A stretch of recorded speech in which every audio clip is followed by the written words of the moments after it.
I was expelled from college one semester before I was supposed to get my bachelor's degree. I never got the degree.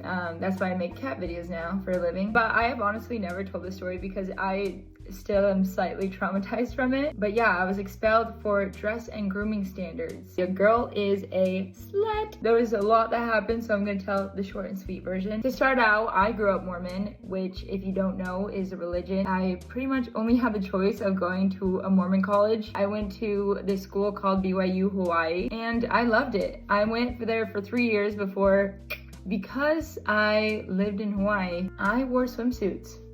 I'm sorry. Wanted to swim.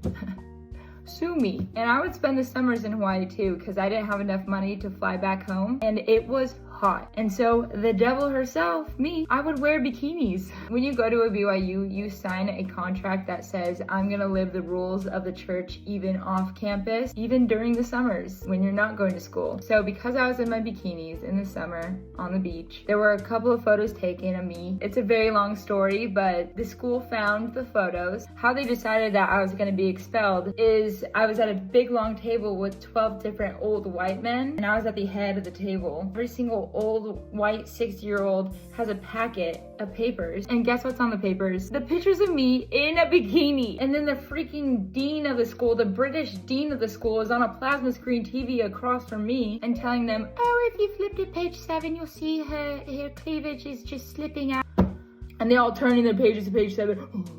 And they decided that I was expelled from college. They just kicked me out because I was wearing a bikini at the beach in Hawaii. God forbid a woman wear a bikini in Hawaii. What was I thinking? Had to be kicked out of my on-campus housing literally 12 hours after I got expelled. So I was homeless. I could not afford a flight back and I was completely shunned from the church and from the school. I get enraged anytime I think of this story. I think it's absolutely ridiculous and I can't believe I didn't take legal action. I would have absolutely obliterated their asses.